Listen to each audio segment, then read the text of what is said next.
nggak antisipatif orangnya. Ya, jadi kita asal mengerjakan sesuatu, ya. Nah, jadi cemas ini hanya seperti alarm. Ingat loh, kalau misalnya kamu webinar, itu nanti bisa jaringannya jelek, ya. Jadi siapkan jaringanmu dengan baik, misalnya. Oh, kamu tuh bakal bosen loh, gitu. Ayo siapkan kopi, gitu misalnya. Atau aduh, kayaknya ntar webinar lagi saya moodnya kayaknya kurang oke nih. Kayaknya kita pasang filter yang bagus, atau mungkin dandan dulu, atau mungkin pakai baju yang bagus, mandi dulu, gitu kan. Nah, ini semuanya. Jadi cemas itu cara untuk mengantisipasi, ya.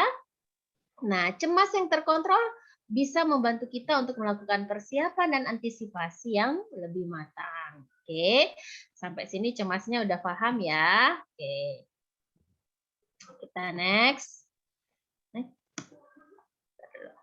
Dia pindah. Ya, sorry. Ya, jadi saya mau jelaskan dulu ya bahwa apa sih bedanya cemas, kemudian dengan depresi, dengan stres, dengan excitement. Jadi ini tuh semakin ke sini itu semakin berat, ya, semakin ke kanan. Kalau di layar saya ke kanan ya, jadi semakin ke kanan semakin ke sini mbaknya yang ketawa ini, itu excitement itu rasa bersemangat gitu ya. Nah, kemudian ada stres di sini. Kemudian ada anxiety. Berarti anxiety itu dipicu juga oleh stres. Oke. Kemudian ada depresi. Nah, apa yang membedakan di antara mereka ini yang saya mau jelaskan adalah sense of control or ability to cope. Jadi, semakin ke kanan, kita itu makin merasa bahwa kita masih bisa mengontrol situasi. Kita akan sangat bersemangat ketika kita merasa bahwa kita bisa mengendalikan situasi itu, gitu ya. Kita bisa mengatasi hal-hal yang ada di situ. Nah, tetapi semakin ke sini, itu semakin kita merasa kita nggak mampu mengatasi situasi itu. Taruhlah kecemasan, ya. Jadi nggak usah heran kalau ada orang yang misalnya nih takut banget sama penyakit COVID-19, cemas sekali gitu. Kenapa? Karena virus itu nggak terlihat, gitu ya. Jadi virus itu nggak terlihat. Bagi orang yang punya kecemasan, dia kan ingin mengontrol sesuatu itu dengan, kalau bisa dia semua yang handling gitu. Nah, ketika dia nggak bisa handle, dia nggak bisa kontrol, dia nggak bisa tanganin, dia nggak bisa lihat, nggak tahu caranya mengatasi, kecemasannya muncul. Ya, kenapa? Jadi lihat ya, sense of control orang kecemasan itu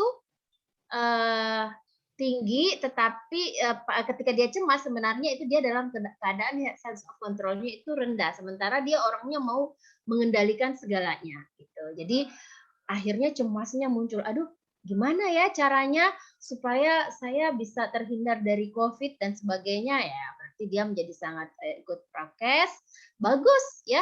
Tetapi kalau misalnya menjadi selalu cemas, ini kasihan jadinya. Oke. Nah, jadi cemas ini merupakan bagian hidup kita sebagai manusia biasa. Oke. Nah,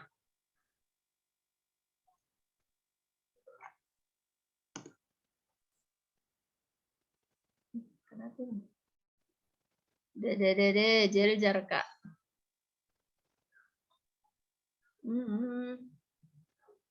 Belet jaringan. Dari mukaku.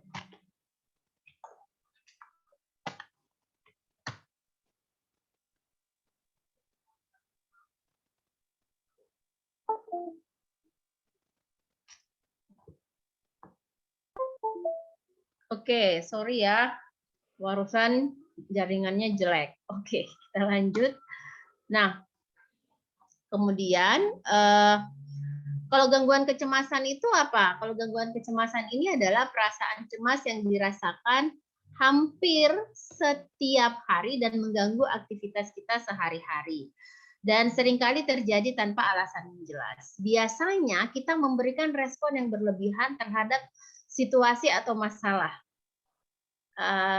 Ini saya pernah nih, saya kan penyintas COVID ya. Saya pernah nih udah selesai COVID-nya, gitu kan, terus ada kumpul keluarga. Nah, Ada keluarga dengan kecemasan luar biasa cemasnya gitu ya. Dan terus akhirnya saya itu disapa aja enggak gitu karena takut gitu kan. Nah, jadi kalau ini hati-hati ya karena ya sebenarnya saya juga udah negatif gitu ya. Nah, itu. Jadi tapi saya karena punya ilmunya alhamdulillah, jadi saya nggak tersinggung ya. Saya tahu kondisi situasi orang itu, malah saya empati, aduh kasihan ya, karena dia memberikan respon yang sebenarnya ya cukup jaga jarak kan sebenarnya sudah cukup ya, tidak perlu sampai tidak menyapa dan sebagainya. Oke ya. Kemudian merasakan kecemasan yang nampak tidak realistis. Nah, coba misalnya ya teman-teman, gangguan kecemasan itu salah satunya adalah fobia, gitu ya. Kalau kita misalnya lihat seperti artis itu Raffi Ahmad, takut rambutan dan sebagainya, itu realistis nggak, gitu kan? Itu kan enggak, ya, nggak realistis dong, ya. Masa kita takut sama rambutan, rambutan itu punya nyawa aja enggak, gitu kan? Gerak aja dia nggak bisa, ya. Jadi itu nggak realistis, ya. Kemudian kecemasan masih dirasakan meskipun masalah atau situasi yang menyebabkan perasaan cemas itu sudah berlalu. Jadi misalnya kita pernah berada dalam situasi gempa gitu. Nah, terus kemudian kalau ada cerita yang sama atau kemudian ada situasi yang mirip, biasanya kita juga akan timbul kecemasan lagi ya. Jadi kecemasan ini luas spektrumnya macam-macam ya. Ada namanya GAD, General Anxiety Disorder, ada yang panic attack yang bisa sampai pingsan, kemudian ada fobia gitu ya. Kemudian kalau di anak-anak ada namanya selective mutism yang dia nggak mau ngomong kecuali sama orang-orang tertentu di rumahnya kayak gitu atau di sekolahnya ya itu macam-macam jenis kecemasan. Kemudian kecemasan yang dirasakan itu sulit untuk dikontrol. Jadi automatic negative thoughts-nya itu muncul terus. Jadi pikiran-pikiran negatifnya itu muncul terus. Oke. Nah, kemudian menghindari situasi atau hal yang mereka percaya dapat memicu timbulnya perasaan cemas. Jadi memang orang cemas itu biasanya membatasi ya pergerakannya, kontaknya dengan hal-hal yang membuat dia cemas. Oke. Nah, apa saja sih gejala fisiknya? Gejala fisiknya sakit kepala, ada kelelahan, kemudian biasanya kita menjadi sulit tidur, biasanya juga jantung berdebar kencang, berkeringat, tangannya bergetar, tremor gitu ya. Kemudian sakit perut, sering buang, sorry, di situ bukan buar, tapi buang air kecil atau buang air besar. Diarea ya. Kalau di artikelnya itu tulisannya diarea atau diare ya, jadi buang-buang air terus. Nah, kemudian secara psikologis kalau kita cemas biasanya ada perasaan khawatir atau takut, kemudian merasa sulit rileks dan mudah tersinggung, irritability, apalagi memang kalau penelitian terhadap 3.000 ada apa ya analisis jurnal gitu ya, meta analisis terhadap apa sih yang terjadi ketika orang itu selalu tinggal di rumah ya, self isolation.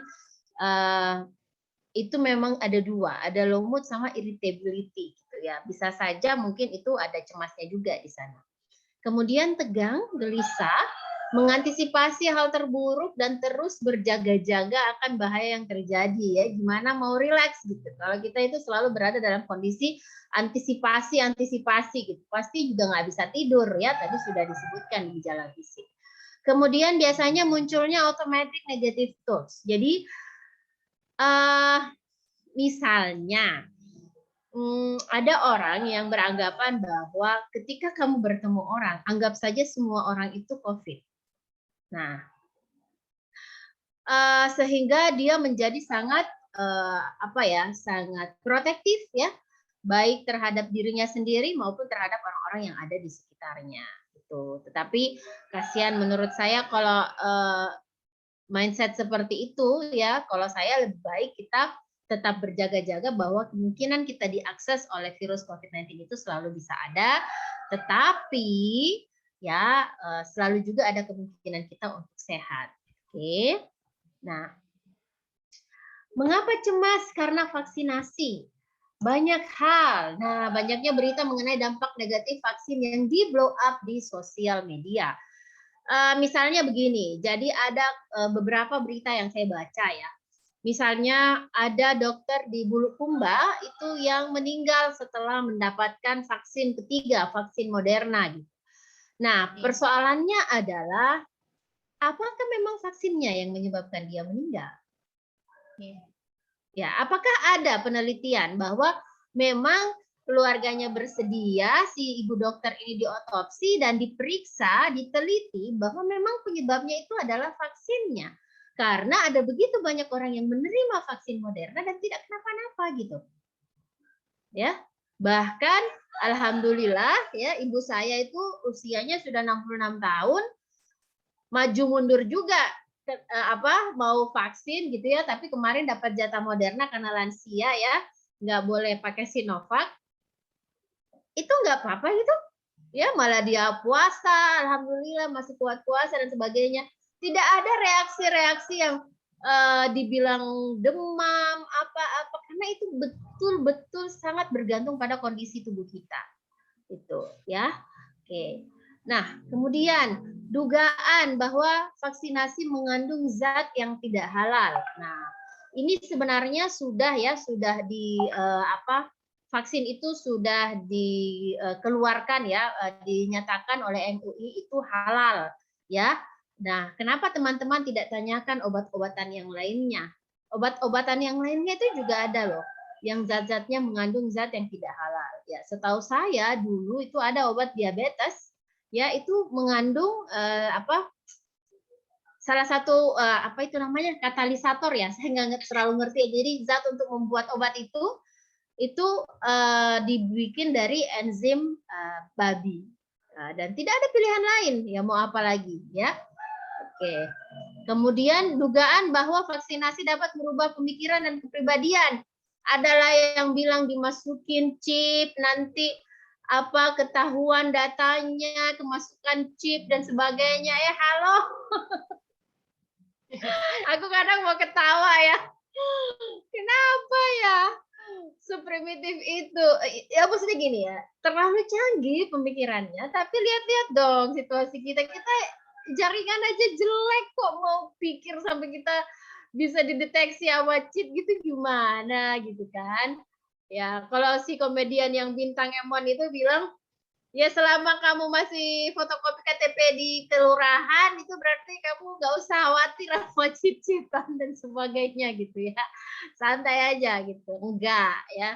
Alhamdulillah saya sudah vaksin 2 kali, toh juga kena COVID. Dan saya alhamdulillah masih begini-begini aja, belum berubah kepribadian saya, alhamdulillah ya. Kemudian dugaan bahwa vaksinasi mematikan ini tadi. Ada juga pernah saya dengar beritanya gini, dokter apa juga gitu, justru setelah 2 kali vaksin terus dia meninggal gitu. Nah ini sangat kasuistik sifatnya gitu. Jadi ini semua yang menyebabkan orang cemas. Dugaan bahwa vaksinasi hanyalah mainan politik para penguasa yang haus keuntungan. Misalnya, alah itu sebenarnya vaksinnya itu nggak worth it gitu ya, itu nggak akan jalan. Itu hanya supaya mereka itu dapat untung. Tahu itu kan yang bikin Cina ya, yang awal-awal Sinovac itu ya. Gitu. Jadi itu kan yang bikin Cina, terus bagaimana dong? Nah, ini kan ya, itu. Jadi pintar-pintarnya kita ya. Anda di sini semua mahasiswa apakah cukup kritis ya menilai sebuah berita, membaca sebuah pernyataan itu sangat penting. Pikiran kritis itu kita mempertanyakan isi pikir kita sendiri. Oke. Nah, ini yang saya mau bilang bahwa jauhilah olehmu sebagian besar dari prasangka, sesungguhnya sebagian dari prasangka itu keburukan atau dosa. Saya menganalogikan bahwa automatic negative thoughts yang dimiliki oleh orang-orang cemas itu sebenarnya lebih mirip seperti prasangka. Karena kalau prasangka itu kan prejudice ya. Kalau prasangka itu kan tidak jelas kebenarannya gitu. Kita tidak pernah verifikasi itu secara langsung. Kita hanya baca dan kita tidak pernah tahu secara mendalam dan tidak juga ingin menelisik lebih dalam. Nah, itu namanya prasangka menurut saya. Terlalu banyak memprediksi hal-hal di masa depan, itu juga prasangka menurut saya. gitu ya. Jadi hati-hati dengan prasangka, gitu ya, karena sebenarnya prasangka itu justru memicu kecemasan-kecemasan di diri Anda. Karena gini, kalau orang cemas itu kan gini ya, ih, saya gimana, vaksin nggak ya? Oke, saya vaksin. Oke, terus kalau saya vaksin, terus kalau saya sakit bagaimana? Terus kalau saya sakit COVID, terus kalau saya sakit COVID, terus saya sesak napas bagaimana? Terus kalau saya sesak napas, kalau nggak ada oksigen, nggak ada rumah sakit, terus bagaimana?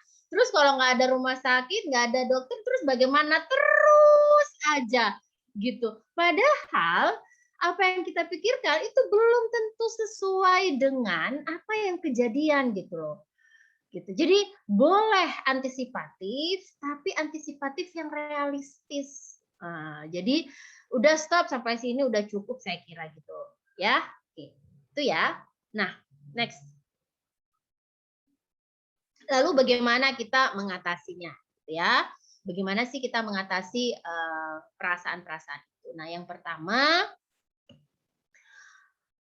tips mengatasi kecemasan mengenai vaksin, pelajari dengan baik mengenai vaksinasi ya. Jadi ketika misalnya Anda mau vaksin gitu, pelajari gitu. Misalnya jenis vaksin apa yang akan saya terima, bagaimana cara kerjanya. Itu beritanya udah banyak, tapi tolong cari yang terpercaya, yang punya reputasi ininya pemberi informasinya gitu ya. Misalnya saya pernah dapat video bagus, apa sih bedanya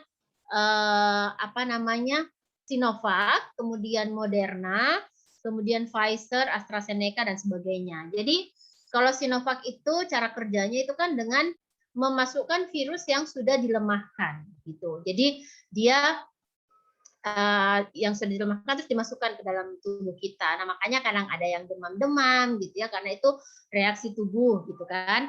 Nah, kemudian ada juga kalau yang Moderna itu bukan bukan virus yang sudah dilemahkan, tapi dia lebih kepada protein ya.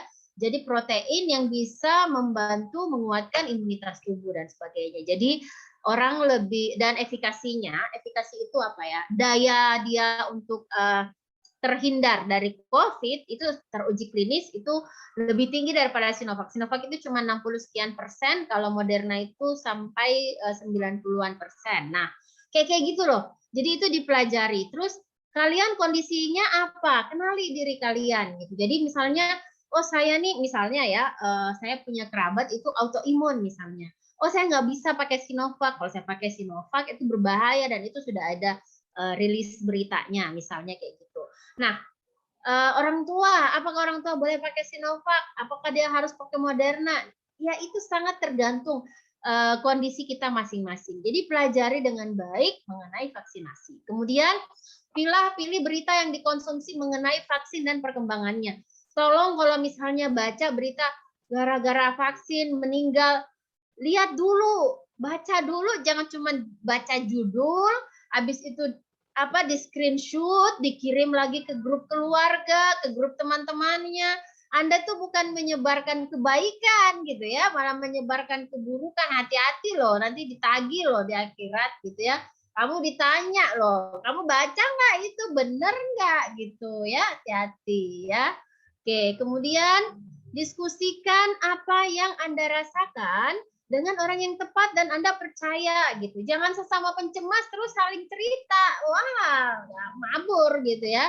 Ya, sama-sama cemas divaksin. Kamu vaksin nggak? Enggak. Kenapa? Takut. Iya, aku juga takut. Takutnya kenapa? Ih, kemarin baca berita ada yang mati. Iya, ya benar. Katanya nggak halal lagi. Wah, terus aja. Terus katanya, baca terus aja. Makin cemas. Cari orang yang tepat gitu ya. Saya kira Anda tahu relasi Anda. Oh ini tuh tenang. Oh ini tuh yang bisa saya mintai pertimbangan dan sebagainya. Gitu ya. Oke, kemudian pertimbangkan manfaat dibanding resiko yang terjadi akibat vaksin. Sekarang saya mau tanya, ada nggak cara lain bagi Anda untuk membuat keadaan pandemi ini jadi lebih baik? Kalau misalnya Anda nggak mau vaksin, terus kamu ngapain supaya minimal saya misalnya diri kita pribadi itu tidak menjadi agen penyebar gitu. Sanggupkah kamu tinggal di rumah setiap saat, setiap hari berbulan-bulan? Nah, tanya dulu gitu kan. Nggak mau vaksin, pakai maskernya juga begini gitu kan. Mana tuh satu saya contohin ya. Misalnya nih, pakai masker. Pakai maskernya juga begini gitu kan. Nah, atau begini barangkali enggak deh. Kadang juga di atas kepala, Ibu. Iya kan? Atau mungkin dijadiin bandop gini, iya. kan? Nah, ngapain? Kamu sanggup mau pakai masker ini terus-menerus gitu kan? Enggak, ya. Nah, mau social distancing terus. Kamu kan kangen sama keluargamu, orang tua, teman-temanmu gitu loh. Jadi coba pertimbangkan manfaatnya dibanding resiko itu. Terus tapi kalau saya tiba-tiba mati, Bu, gimana ya? Itu pikiran kamu kan gitu. Hindari mengeneralisasi ketakutan terhadap COVID-19 dengan ketakutan terhadap vaksin. Ini biasanya terjadi pada orang-orang yang cemas karena merasa bahwa yang dimasukkan itu adalah COVID-19 loh ke tubuh saya gitu. Jadi itu tuh sama aja virus COVID yang dimasukkan ke tubuh saya kalau saya itu divaksin, bla bla bla bla gitu. Jadi overkritik. Padahal itu nggak sama karena uji kliniknya itu sudah menunjukkan bahwa itu sama sekali berbeda. Kemudian tanyakan kepada diri Anda mengenai keinginan terbaik terkait kondisi COVID-19 ini. Seperti yang saya bilang tadi gitu ya, apakah mau stay at home terus? Saya kira nggak ada yang sanggup. Dan saya lihat orang-orang juga pada mau vaksin karena mau ke mall katanya gitu ya. Jadi bukannya mau vaksin karena mau sehat, enggak, tapi mau ke mall ya. Cocok juga ini wali kota kita gitu kan. Kalau mau ke mall pakai vaksin. Ternyata orang Indonesia lebih termotivasi oleh mall daripada oleh kesehatan gitu ya, kesehatan nomor 5. Oke. Kemudian tips mengatasi kecemasan saat divaksin.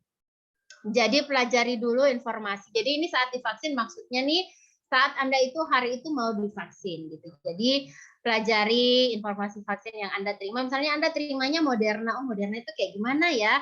Nah, karena biasanya orang cemas itu karena dia itu miskin informasi. Karena dia nggak tahu. Kalau dia minimal punya informasi, dia merasa bisa mengendalikan situasi. Atau misalnya, oh saya nih sebelum vaksin harus ngapain ya gitu. Oh saya harus jaga kesehatan, saya nggak boleh begadang, saya makannya harus bagus gitu. Saya harus menyiapkan obat paracetamol, jadi kalau saya demam saya bisa minum obatnya dan sebagainya. Ini pelajari dampak vaksin ya dan antisipasinya. Jadi kita bisa kontrol gitu efek-efek dari dari vaksinasi ini sendiri. Kemudian yang ketiga, pikirkanlah bahwa memang belum ditemukan dampak vaksin jangka panjang. Misalnya nih, Anda sudah divaksin, ada juga tuh misalnya sudah divaksin, terus tiba-tiba nggak bisa jalan. Ada itu beritanya di Goa. Ya, saya pernah baca. Apakah itu betul karena vaksinnya? Gitu ya. Nah, terus apakah dia sudah memenuhi syarat untuk ikut vaksin? Jangan sampai memang enggak, tapi dia nggak mengenali dirinya sendiri. Gitu ya. Berapa dari kita yang biasanya cek kesehatan lengkap loh? Berapa? Nggak banyak ya. Nah gitu. Apalagi ini kodong orang yang level ekonomi menengah ke bawah. Ya, jadi bagaimana caranya supaya dia? Nah itu hati-hati gitu ya. Jangan langsung kemakan. Nah kenali dan atasi pikiran otomatis Anda yang negatif ya. Ya itu tadi misalnya terus kalau saya vaksin terus tiba-tiba saya pingsan terus bagaimana? Nah, itu pikiran otomatis yang perlu Anda kenali dan harus Anda atasi gitu ya. Kemudian saat menunggu giliran, distraksi pikiran Anda agar tetap tenang, bisa berzikir, bisa baca buku, bisa baca Quran gitu ya. Bisa apapun yang membuat Anda rileks ya. Kemudian sampaikan kepada petugas vaksin bahwa bukan nada ya itu ya. Anda cemas sehingga mereka dapat menyesuaikan tindakan pemberian vaksin pada Anda. Saya ini pernah waktu vaksin pertama di GOR Unhas itu ada dosen laki-laki sudah agak berusia, terus dia bilang sama petugasnya, "Mbak, saya ini takut disuntik." Iya, ya jadi nggak usah malu ya. nggak apa-apa, badan kayak Brutus, berkekar, berotot, tapi takut disuntik nggak apa-apa ya. Yang penting mau berani ngomong gitu. Aduh, saya takut disuntik ini gitu ya. Nanti mbaknya tahu caranya. Biasanya susternya tahu caranya, bagaimana caranya supaya Anda tetap dapat suntikan, tapi Anda tuh tidak panik. Ya, oke. Nah, sekira ini hampir di ujung. Oke, bagaimana mengatasi cemas dari perspektif Islam? Jadi tadi ya, seperti yang saya bilang bahwa cemas itu karena ingin mengendalikan seluruh hal yang mungkin terjadi pada diri kita. Nah, padahal sebagai Muslim kita sepatutnya meyakini bahwa sebenarnya siapa sih yang mengendalikan langit dan bumi, gitu kan? Siapa yang mengendalikan seluruh apa yang terjadi di alam raya ini? Di surah Ar-Ra'd ayat 2 itu sudah di situ kan ada disebut ya bahwa bentar kalau saya nggak salah ingat tadi bahwa saya nggak apa bentar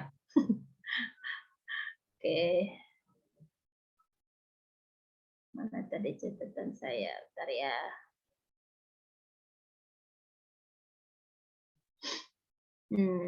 jadi ya jadi kalau di situ disebutkan bahwa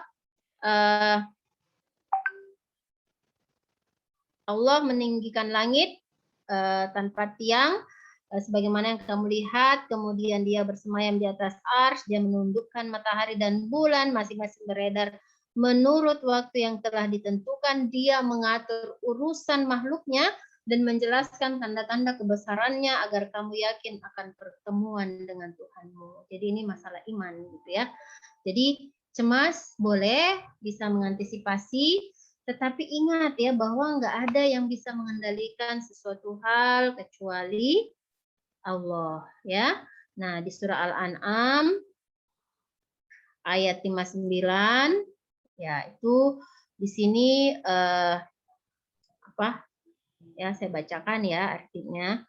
Ini dan kunci-kunci semua yang gaib ada padanya.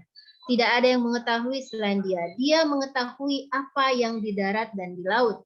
Tidak ada sehelai daun pun yang gugur yang tidak diketahuinya. Tidak ada sebutir biji pun dalam kegelapan bumi, dan tidak pula sesuatu yang basah atau yang kering yang tidak tertulis dalam kitab yang nyata. Nah, jadi apa jadinya kita? Doa. Ya, jadi ketika kita cemas, kita berdoa, ya Allah, kamulah yang maha mengendalikan seluruhnya, gitu ya. Ya, jadi kuatkan hamba menghadapi situasi ini, gitu ya. Jadi vaksin itu bukan kewajiban ya, teman-teman. Ya, ini saya mau underline dulu, gitu. Saya bukan kewajiban vaksin itu, tetapi, gitu ya, ini adalah ikhtiar kita. Gitu ya, itu ikhtiar kita supaya kita mau memperbaiki situasi pandemi ini. Nah, karena pandemi ini berdampak pada begitu banyak aspek kehidupan, ya. Mungkin kalau kita enak punya orang tua bisa minta duit, gitu ya, dan bisa jadi juga kondisi kita lagi tidak sebaik dulu, gitu ya, karena mungkin kondisi keuangan orang tua kita menurun dan sebagainya. Nah, ayo ya, itu kita yang mungkin orang tuanya masih punya banyak akses untuk memperbaiki situasi. Ya kalau misalnya yang jualan-jualan itu bagaimana? Ya, apakah kita pernah berpikir sampai di sana? Gitu ya. Nah, jadi doa ya, doa itu penting. Kalau misalnya kita cemas, ya kita sudah mengatasi semuanya. Yang terakhir kita doa, ya. Oke, berarti saya sisa berdoa nih. Saya udah semuanya. Karena saya yakin, hakul yakin bahwa tidak ada hal yang bisa terjadi di muka bumi ini kecuali atas izin Allah. Kan seperti itu, ya. Nah, ya, jika masih enggan melakukan vaksin, adakah upaya yang dapat dilakukan? Nah, ini juga ayat yang baik, saya kira bagi kita gitu ya. Baginya manusia ada malaikat-malaikat yang selalu menjaganya bergiliran dari depan dan belakangnya. Mereka menjaganya atas perintah Allah. Sesungguhnya, bayangkan ya, subhanallah ya, kita diminta untuk dijaga. Sesungguhnya Allah tidak akan mengubah keadaan satu kaum sebelum mereka mengubah keadaan diri mereka sendiri. Dan apabila Allah menghendaki keburukan terhadap suatu kaum, maka tidak ada yang dapat menolaknya dan tidak ada pelindung bagi mereka selain Dia. Lagi-lagi, ya, seluruhnya itu butuh ikhtiar. Kita tapi diyakini dengan yakin, ya, yakin bahwa ketentuan Allah itu yang terbaik. Baru kita ikhtiar. Nah, itu. Insya Allah kalau memang misalnya ini takdir kita, ya, mudah-mudahan takdir itu yang mungkin jadi dari jelek karena ikhtiar kita bagus jadi baik, ya. Itu. Nah, kemudian kalau kita takut meninggal, nih saya kasih tahu ya. Ya memang penyakit COVID itu memang menyebabkan kematian, tetapi ingat bahwa kematian itu sesungguhnya merupakan ketetapan Allah. Jadi saya mau bilang hati-hati dengan ketauhidan akidah, ya. Kalau misalnya kita menganggap bahwa COVID-19 yang menyebabkan orang meninggal, itu jangan sampai kita nanti jadi musyrik, ya. Karena bukan COVID-19-nya, itu hanya wasilah saja, ya. Tetapi tetap itu adalah ketentuan Allah. Ya, hati-hati ya. Jadi jangan sampai nanti mati Kak gara-gara COVID, ya. Memang ya bisa menyebabkan kematian COVID itu, tapi kalau belum waktunya mati nggak mati deh. Ya.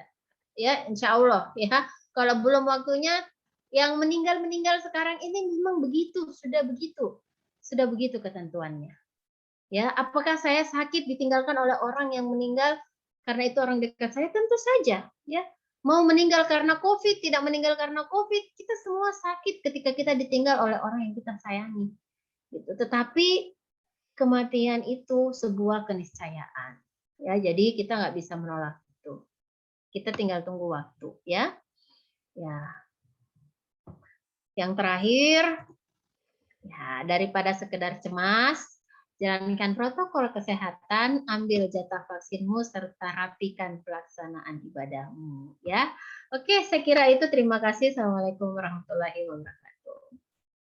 Ya, waalaikumsalam warahmatullahi wabarakatuh. Ya, Masya Allah sekali tadi penjelasannya Ibu, cukup menambah wawasan kita pada hari ini. Apalagi teman-teman yang mungkin sampai sekarang belum melakukan vaksinisasi, mungkin agak tercerahkan begitu. Apalagi tadi sudah dibahas terkait dengan bagaimana perspektif dari psikologi Islam sendiri. Nah, tadi Ibu sudah menjelaskan tentang anxiety atau kecemasan terhadap vaksinisasi. Mungkin teman-teman ada yang ingin ditanyakan.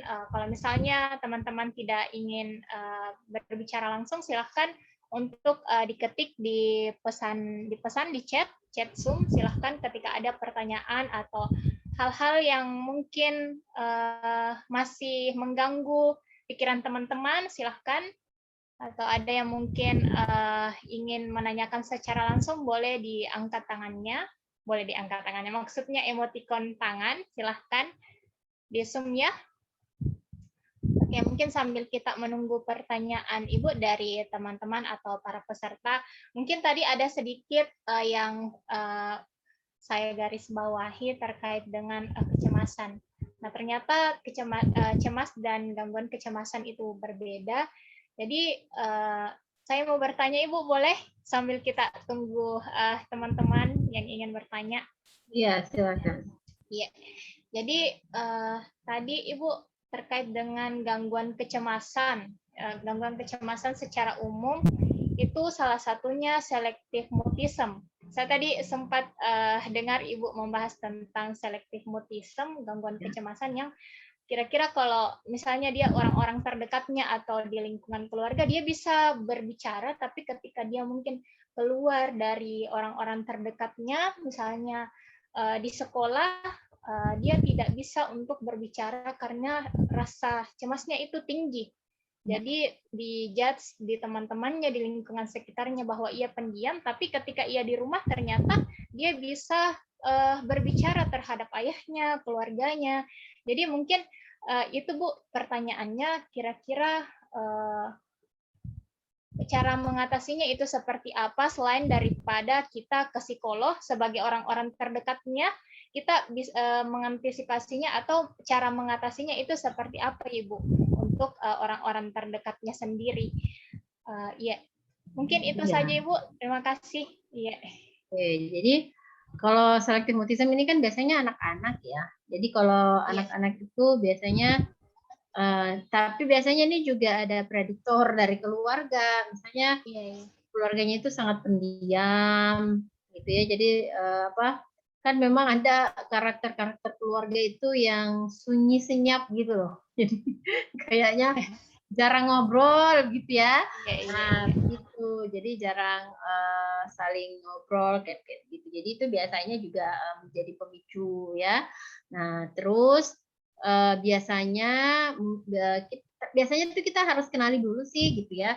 Kalau kalau kita sebagai keluarganya ya kita tanya-tanya dulu gitu. Kita ingat-ingat kira-kira awal-awalnya dulu dia ini kenapa nih bisa jadi begini nih gitu. Apa mungkin dia ngomong tapi nggak ada yang perhatiin gitu kan? Atau misalnya dia ngomong tapi tidak Iya, iya. diapresiasi, tidak ditanggapi atau malah diejek gitu kan. Nah, apalagi kalau misalnya dia cadel, itu kan kita Iya, kan iya. ya cadel gitu. Bisa bilang misalnya gitu. Nah, Iya. itu kadang-kadang bikin dia males. Jadi biasanya kalau di sekolah, itu biasanya di sekolah. Biasanya ya anak-anak TK sih yang banyak yang kayak gitu, TK SD. Ya, jadi mungkin cukup di ini Bu Di sebagai orang terdekat kita harus banyak-banyak mengapresiasi, mengajak Iya, ngobrol gitu. iya. Iya. Kenalin aja. Jadi kalau misalnya dia di sekolah, ya minta gurunya, ayo Bu, tolong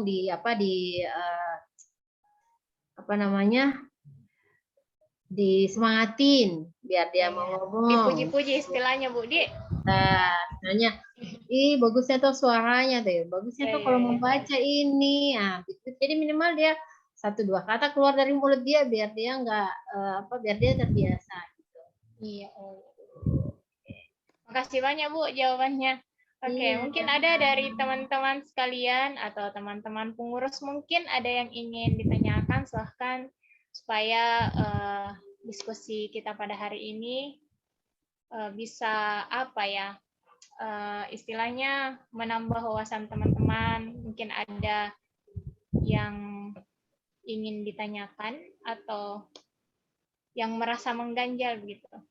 Oke, silahkan sudah ada satu peserta yang mungkin angkat tangannya. Oke, kami persilahkan kepada peserta Arfa Abdullah, silahkan. Silahkan Kak. Kak Arfa. Oke, silahkan Kak. Mungkin ada yang ditanyakan. Tes ya, masuk. Iya, iya, masuk Kak. Silahkan. Oke, assalamualaikum warahmatullahi wabarakatuh. Waalaikumsalam warahmatullahi wabarakatuh. Selamat sore teman-teman. Perkenalkan saya Arfa Abdullah dari peserta yang sempat saya dapat info dari teman. Terima kasih juga luar biasa materi kita dari pemateri kita sore hari ini terkait dengan kecemasan. Singkat saja mungkin dari saya terkait dengan cemas. Tadi kan saya sempat dengar dari Ibu bahwa Anda perlu cemas, apalagi persoalan masalah yang akan datang dan sebagainya. Yang menjadi yang masih menjanggal dalam pemikiran saya sore hari ini itu terkait dengan penyampaian Ibu. Bagaimana dengan orang-orang yang tidak betul paham bagaimana ilmu daripada kecemasan itu, karena kan banyak sekali orang yang sangat cemas, apalagi para netizen kita pada umumnya di Indonesia itu tidak, artinya cepat sekali menanggapi dan tidak melakukan riset atau apa. Nah, ini yang perlu mungkin bisa dijelaskan bagaimana sebenarnya strategi-strategi dan metode-metode yang mungkin kita selaku orang awam terkait dengan kecemasan-kecemasan itu. Yeah. Mungkin itu dari saya. Assalamualaikum warahmatullahi wabarakatuh. Waalaikumsalam warahmatullahi wabarakatuh. Oke, terima kasih Kak Arfa atas pertanyaannya. Jadi tadi ditanyakan Ibu terkait dengan tidak perlu cemas masalah kita tidak perlu cemas masalah yang akan datang. Nah, katanya bagaimana strategi supaya kita sebagai orang awam atau khususnya mungkin yang belum belajar yang tidak belajar tentang psikologi, bagaimana strateginya untuk mengurangi kecemasan tersebut. Mungkin Ya. silahkan Ibu. Iya. Oke. Jadi tadi sudah dipaparkan sebenarnya ya bahwa kalau misalnya orang itu cemas karena dia itu nggak tahu.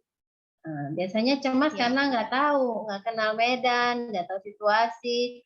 Jadinya cemas karena gimana kalau ya itu tadi saya bilang ya. Jadi memang sayangnya masyarakat kita itu lebih suka nonton TikTok daripada baca artikel gitu ya. Iya, Ibu. Ya udah, kalau misalnya mau bantu, bikinlah video edukasi di TikTok, itu pun nggak FYP kali ya, gitu ya, nggak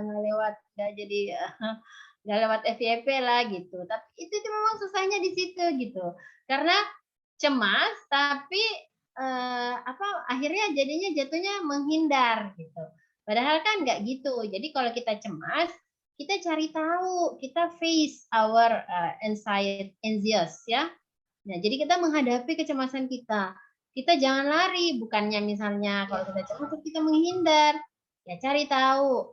Oh, misalnya saya cemasnya karena vaksin gitu. Ya, itu apa sih? Kenapa orang vaksin itu isinya apa? Terus kemudian efeknya vaksin itu apa? Ya, silakan dibaca gitu kan. Kan itu informasi ya. Jadi kita harus punya effort, punya usaha untuk cari itu, cari tahu gitu.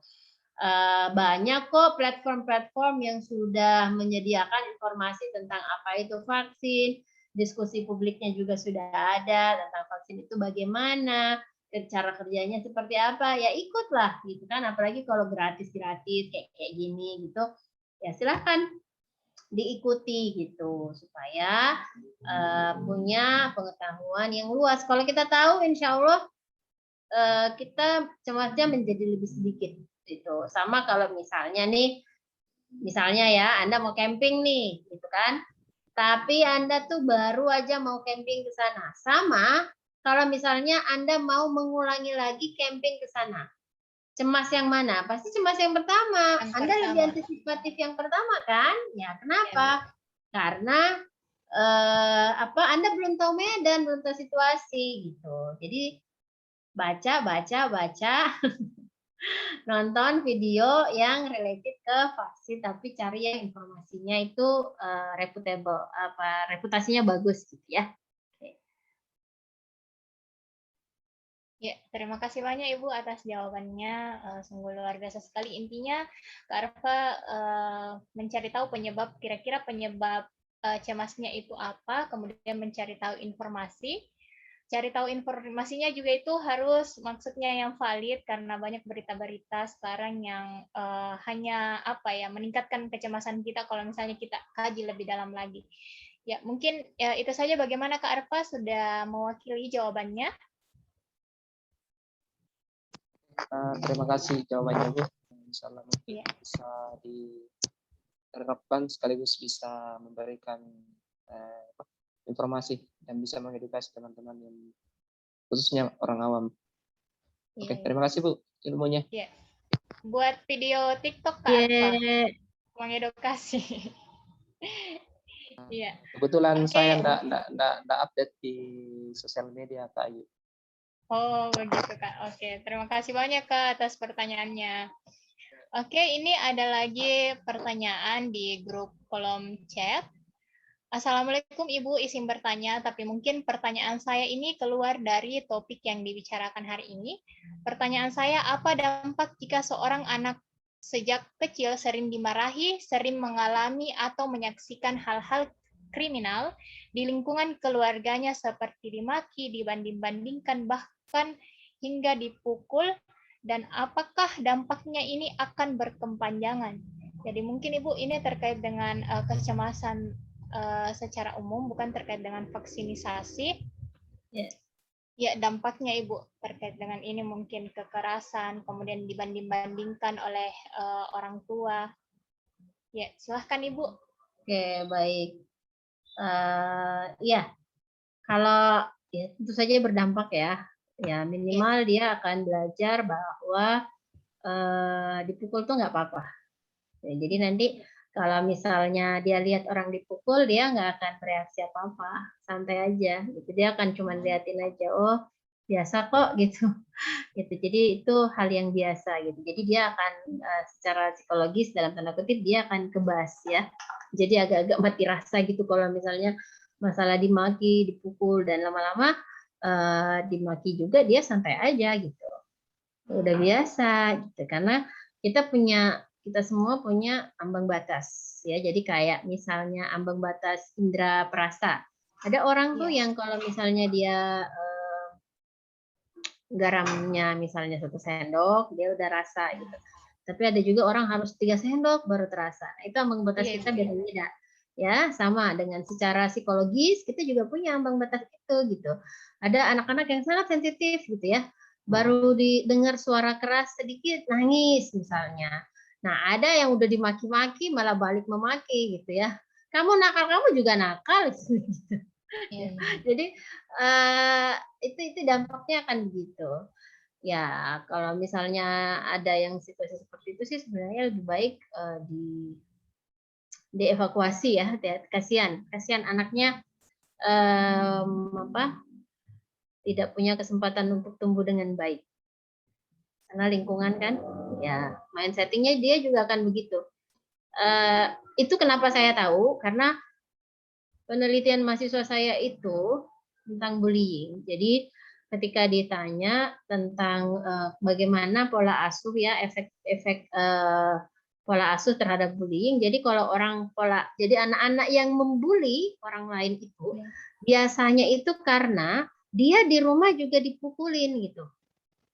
Jadi yang suka begal-begal itu biasanya di rumahnya juga dapat begituan. Nah, terus dia mau praktek juga ke orang lain itu kayak apa. Nah, terus yang misalnya nih, kok dia mau dipukul, tidak melawan, itu karena di rumahnya juga dia dipukul. Ya, jadi sudah terbiasa. Dia merasa tidak punya rasa tidak berdaya dan merasa itu biasa gitu kalau saya dipukul. Dia nggak melawan, tidak punya daya dan upaya. Terus ada bystander, kalau bullying itu kan ada bystandernya ya. Kalau misalnya dia lihat terus dia cuman melongo aja atau malah ayo pukul gitu ya, malah menyemangati, ya itu karena dia juga biasa dipukul dan biasa melihat orang dipukul. Itu. Ya, jadi kepekaannya tentu saja akan berkurang dan bisa jadi dia agresinya juga makin tinggi kalau dia terbiasa dipukul. Ya, oke. Terima kasih. Ya, makasih Bu.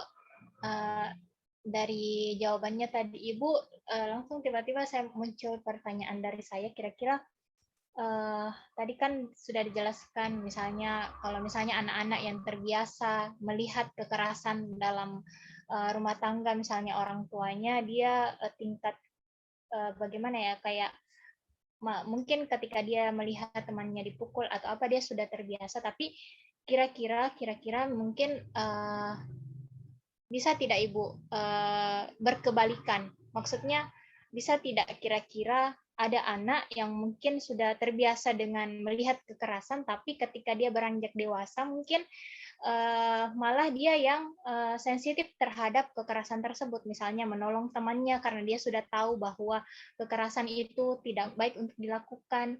Kira-kira ada kemungkinan seperti itu, Ibu? Ya, bisa saja. Selalu ada kemungkinan itu karena people change ya.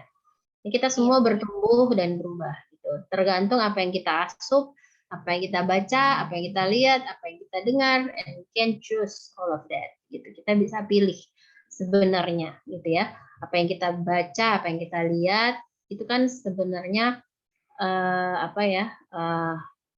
mempengaruhi cara kita berpikir, pikiran-pikiran kita tentu saja mempengaruhi cara kita bertindak ya.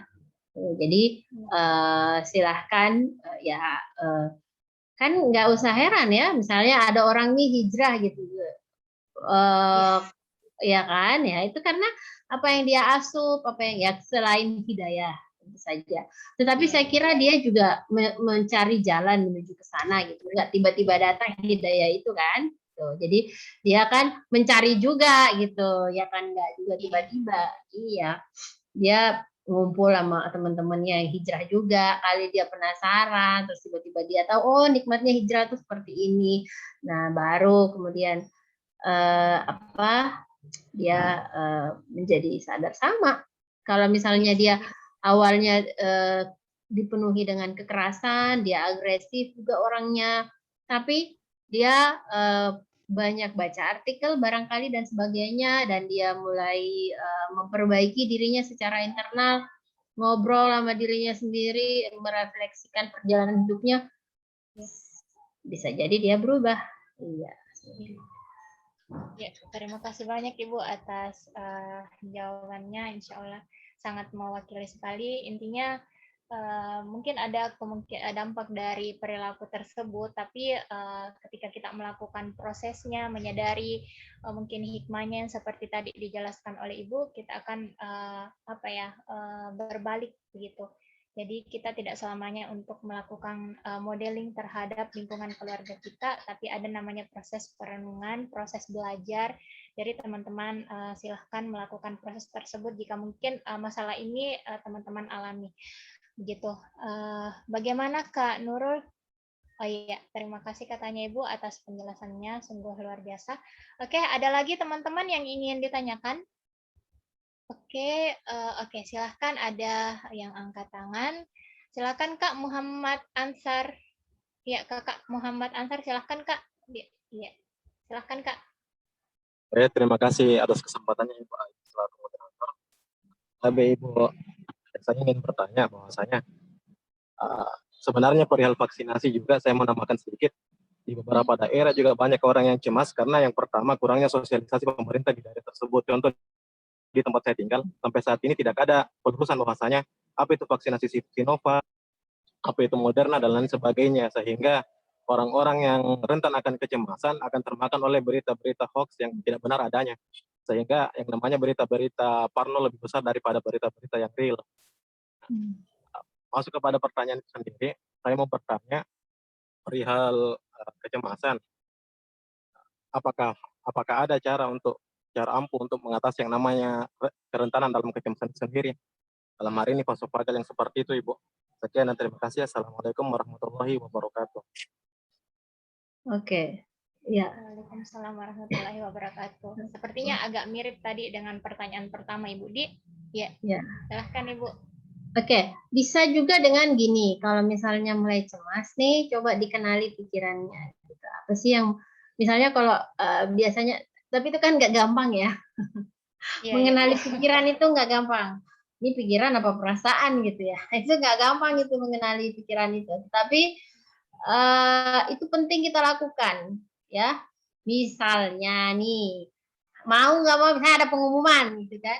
Besok karena guru hari Senin tanggal berapa, tanggal 6 September harus tatap muka misalnya begitu ya. Nah, jadi semua guru harus divaksin. Tiba-tiba kita guru dan kita cemas gitu kan. Nah, gitu. Nah, terus gimana dong gitu kan? Informasi juga nggak punya, bla bla bla. Sebenarnya itu tadi Kak Ansar, karena kita itu nggak terbiasa, kita itu selalu mau disuap, ya. Padahal orang sampai disidrap, sampai dipinrang itu bikin di TikTok, begitu loh. Maksudku, kenapa enggak yang dicari bagaimana itu vaksin atau misalnya dan tidak terbiasa mencari informasi dari sumber yang benar. Jadi yang viral itu yang benar, padahal yang viral belum tentu benar. Iya, gitu kan? Ya, yang viral yang dicari, padahal yang viral itu belum tentu benar itu. Jadi masyarakat kita ini sudah sama ibaratnya dikasih sepeda, tapi belum tahu tuh naik sepeda dengan baik seperti apa gitu. Atau dia bisanya naik sepeda yang nggak ada setelan-setelannya. Nah, padahal sekarang yang dia pegang itu sepeda yang gearnya depan bisa disetel, di belakang bisa disetel. Jadi dia bisa menyesuaikan keadaan jalan dengan gear sepedanya, misalnya gitu. Nah, sama kan handphone. Ya kalau zaman dulu terima handphone cuma telepon-telepon aja kan bisa. Tapi sekarang kan semuanya mau pakai HP kalau bisa yang paling mahal yang harganya 25 juta misalnya begitu ya. Tapi nggak ngerti caranya pakai itu gitu. Jadi masyarakat kita literasinya kurang. Itu memang PR kita bersama. Kalau Kak Ansar berada di daerah, yuk ya literasi digital itu diperbaiki gitu. Terus yang kedua, bagaimana cara ampuhnya? Kalau masyarakat daerah tergantung ya. Kalau misalnya dia tingkat spiritualitasnya bagus, coba deh diajarin bahwa kenapa kita cemas, toh apa yang bikin kita cemas. Nah kalau tidak saya tuh enggak tahu bahasa Bugis ya. Padahal itu bagus sekali. Kalau kita pakai bahasa daerah itu lebih kena. Atau pakai bahasa Makassar misalnya, itu lebih kena gitu karena merasa sama ya, sama kita ini gitu. Jadi edukasinya begitu. Kita ini sama-sama kita ini kan makhluk Allah. Gitu. Jadi coba kita pikir. Sedangkan kalau misalnya makanan saja yang sudah mau masuk ke mulut ya, kalau memang bukan rezeki kita, ini ada saja, tak tumpah kah, apakah gitu ya, atau kita disenggol orang dia jatuh gitu loh. Jadi apalagi kayak vaksin gitu, insya Allah yakin bahwa ini tuh tidak kenapa-napa. Nah, terus kita kasih fakta-fakta. Memang cemas itu memang paling enak tuh pakai fakta sih Kak Ansar. Itu makanya memang agak sulit. Misalnya ya, kematian karena COVID. Itu 300 sekian ribu kalau di Indonesia. Tahu nggak? Ada nggak kematian yang lebih tinggi dari COVID? Ada. Gara-gara apa? Rokok. 800 ribu orang setahun meninggalnya gara-gara rokok. Nah. Ya kan? Itu. Jadi tapi orang nggak cemas itu merokok, santai aja, ya. Malah ada yang bilang ini tuh obat. Saya kalau nggak merokok nggak bisa, gitu ya. Nah, iya, katanya nggak bisa mikir, nggak bisa apa kalau nggak merokok, gitu. Jadi kalau cemas Kak Ansar banyak sih pendekatannya. Yang pertama kasih informasi yang baik. Kalau misalnya informasinya tidak terjangkau, kita mau cara yang lebih dekat dengan budaya, ya itu pakai pendekatannya pendekatan religiusitas, spiritualitas gitu. Masa kita tidak percaya Allah gitu ya. Allah itu kalau kita usaha, nah itu nih vaksin itu salah satu usaha tak gitu. Itu jadi atau ajarin dia, kenalin pikirannya gitu. Apa sih yang ini kenapa ya? Pikiran saya ini benar nggak ya? Jadi kita menginterogasi pikiran kita sendiri gitu. Gitu misalnya saya nih takut nih sebentar ke corona vaksin Kak, terus saya sakit Kak gitu. Nah, terus kenapa kalau sakit Kak? Karena bisa jadi obati. Nah, kan beda kalau misalnya dia bilang, kalau sakit Kak, terus sesak napas Kak, di mana Kak ambil oksigen? Kalau tidak ada oksigen kok bagaimana? Kalau tidak ada tempat di rumah sakit bagaimana? Itu loh. Gitu. Jadi kita yang mempertanyakan, apakah benar saya akan sakit kalau saya divaksin? Sudah pasti sakitkah saya? Kan belum tentu gitu ya. Apakah benar kalau saya sudah divaksin pasti mati gitu loh?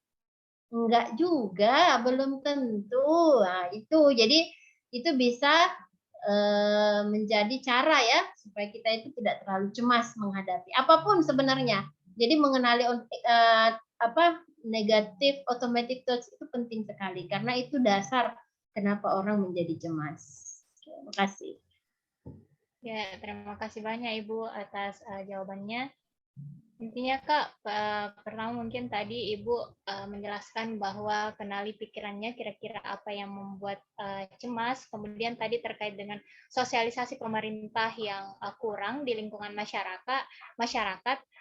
Kakak bisa mungkin memperbanyak literasi. Kemudian kita sebagai mungkin ada yang mahasiswa atau yang sekolah atau bahkan yang sudah bekerja, kita bisa setidaknya ada pengetahuan yang bisa kita bagi terhadap orang-orang yang mungkin belum tersentuh sosialisasi, apalagi di kampung-kampung kita bisa turut menyuarakan sosialisasi terhadap vaksinasi ini sendiri. Jadi bukan hanya mungkin pemerintah harus kayak gini. Jadi bagaimana partisipasi kita sebagai seorang manusia untuk mengedukasi masyarakat seperti itu. Mungkin itu saja Kak jawaban dari Kak Isti dan mungkin tambahan dari saya. Bagaimana Kak Ansar? Kak Ansar. Terima kasih atas jawabannya yang begitu mencerahkan. Iya. Terima kasih banyak Kak atas pertanyaannya. Oke, panitia masih bisa melakukan ini pertanyaan? Masih bisa ya, mungkin masih ada waktu beberapa menit.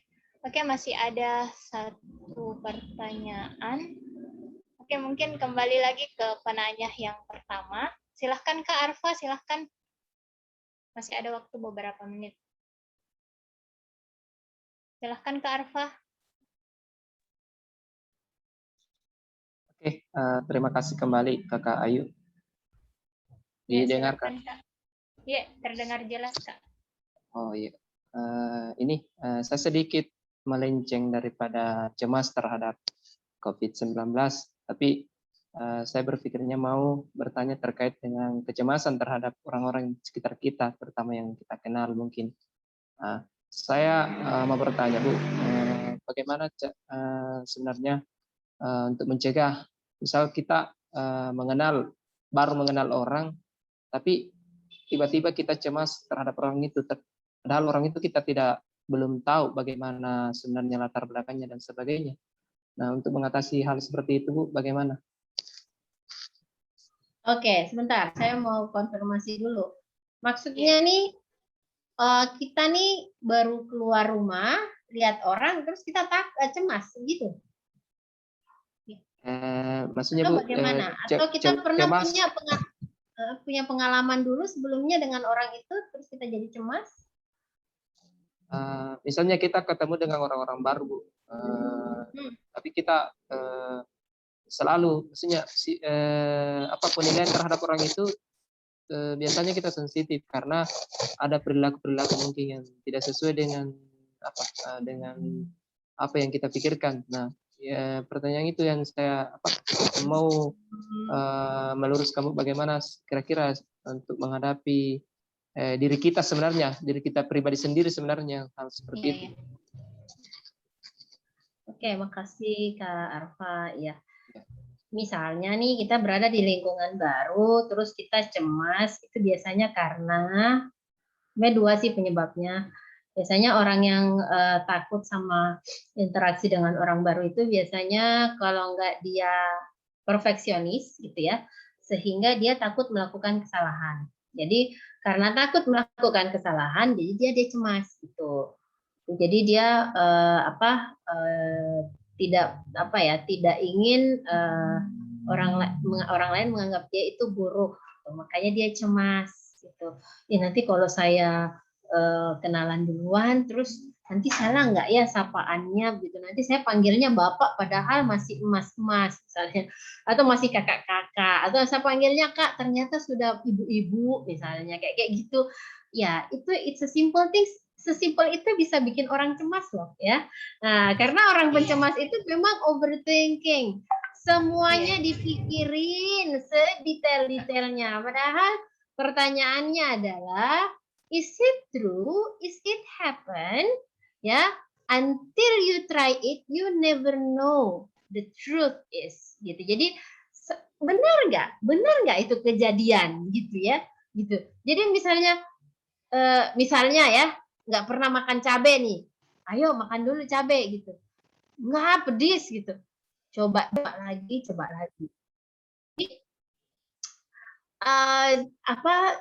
Orang cemas itu juga biasanya takut mencoba ya, banyak takutnya ya, itu overthinking gitu ya.